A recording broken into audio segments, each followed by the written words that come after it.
Hi, and welcome to the Advocate Video Podcast. I'm Emily Toman, editor of our Preston Hollow and Far North Dallas Advocate magazines. I'm here with our publisher, Rick Wamre, and we're continuing our discussion with the mayoral candidates as part of our election coverage as we approach the May 14th date. Today we're talking with Mike Rawlings, former Park Board President and homeless czar. Mr. Rawlings, thanks for being with us. Well, thank you. It's a pleasure. Thanks.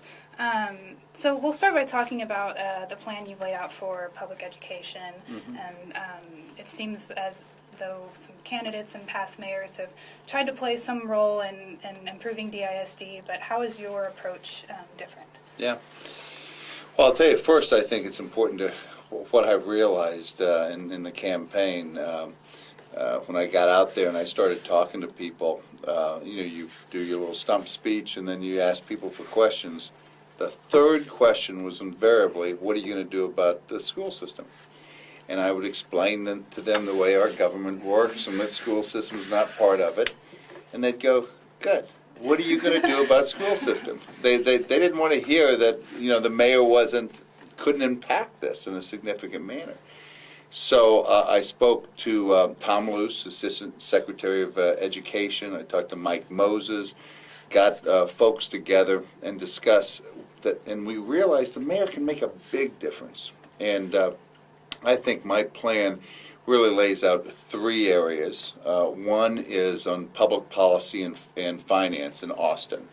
Urban mayors have never really gotten together and worked on that issue. Between Dallas, Fort Worth, and Houston, we're going to make up for 51% of the state. So that doesn't even count Austin, San Antonio, and El Paso. We are an urban state.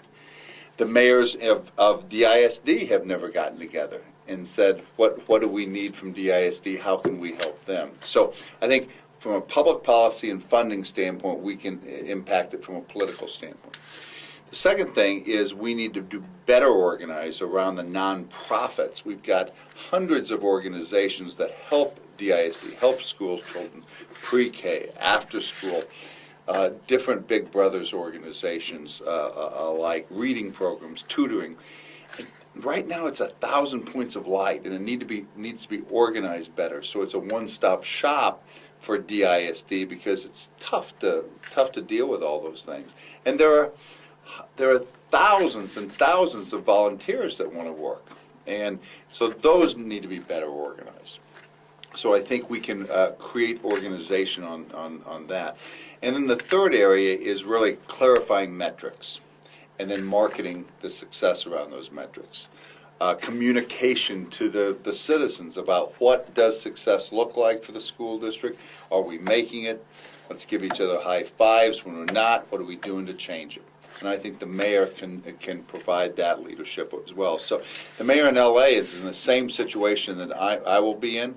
He spends 40% of his time on education. I plan to spend a significant amount of my time on it as well.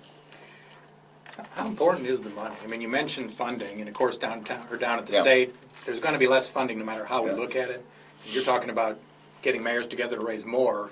How does that all relate to reality?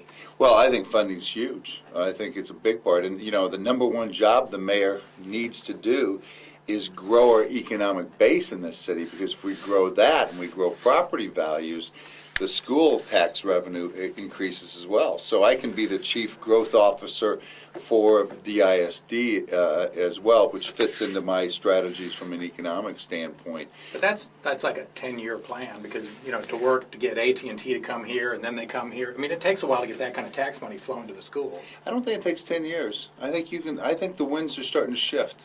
The sailors call it a new wind.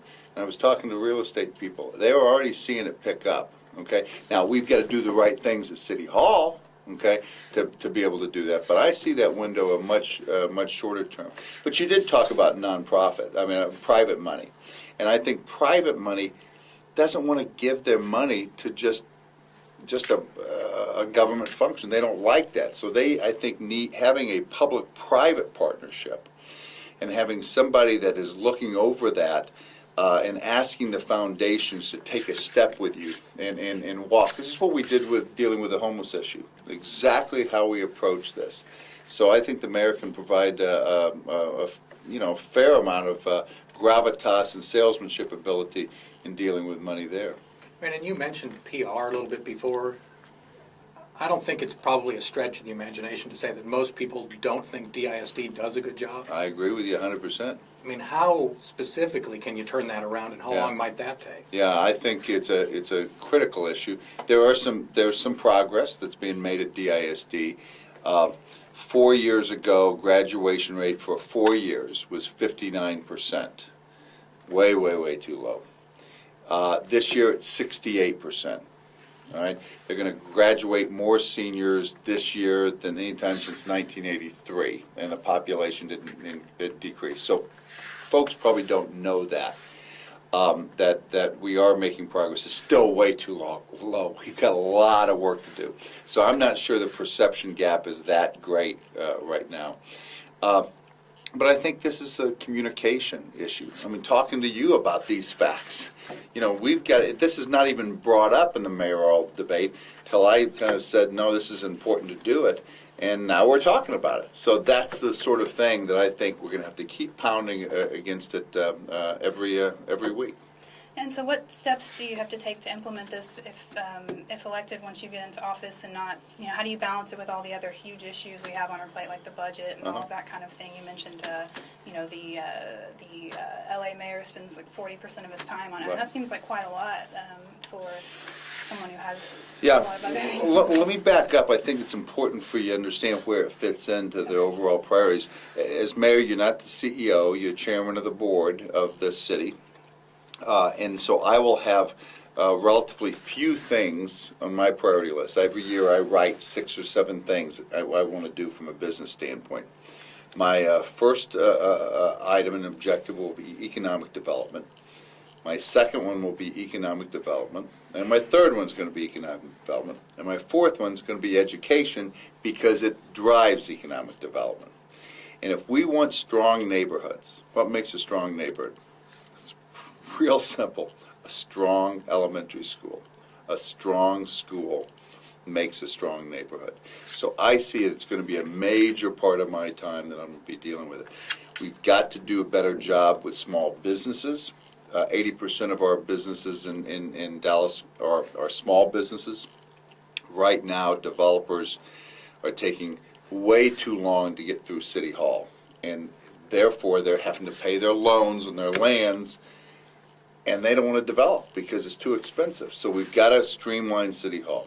Second, you mentioned big businesses, and yes, that's a longer term sell, but California is prime for plucking right now. There are businesses that are going to be moving in the next couple of years, so I think we need to do that. And third, I think we have a huge opportunity from an economic development standpoint in the southern sector. And we can get a lot of traction very quickly there. So when you think about those important objectives, that helps you prioritize how I'm going to be spending my time. We've got a good city council from a neighborhood standpoint at times. I think we make the right decisions, and I don't want to get in the way of our city council people in that. Ann Margolin's a fabulous city council person in my district. And it's like, I want to kind of support Ann. I don't need to get in her business. I can be focused on these other things. I've just got a couple more DISD questions before we go on to the economic development. I know you live in Preston Hollow. You have a couple kids. I think they're college age or above now, right? Yep, yes. When you were in Preston Hollow, I guess, where'd your kids go to school? My son went to elementary school at Preston Hollow Elementary, and my daughter went to Pershing. They respectively, they graduated from Jesuit and ESD. So we were kind of a combination of public-private. So they went through the elementary school and then jumped over to private? Yeah. Yes. What was the decision point for you? Because that's what a lot of parents face, is Yeah. either at elementary or middle, whatever. It's a decision point. I think we felt that the elementary schools were very good that they went to at that time, and they were good. We felt that the opportunities in the private school was better than the options that they had at that time, and so that was the decision we made. Fortunately, we could afford it. We didn't have to move out of town. I've talked to so many people. People talk about, why don't the police and the firefighters live in Dallas? And I was talking to a young man that was a firefighter. I said, where do you live? And he goes, Rockwall. I said, we pay your salary. You need to be in Dallas. And he says, it's the schools. It's the schools. Give me better schools. I'll live in Dallas. I'd love to live in Dallas. I don't want to commute all that way. And so that's why this is such an important issue that we face. If you're elected, would you ever consider taking over DISD, putting it into the city's hands? Or? You know, I don't think that that's on the table. I think that so often we kind of cut to reorganizing everything. To me, it's everybody doing their job as the best of their capability. We talk about student accountability and teacher accountability. We talk about administration accountability. I don't hear us talking about community accountability. Let's let the community be more accountable and around those schools. And I can help there. That's an important job, to make that community accountable, to support our school teachers and support our students and demand what they need. And once we do that, I'll have plenty on my plate.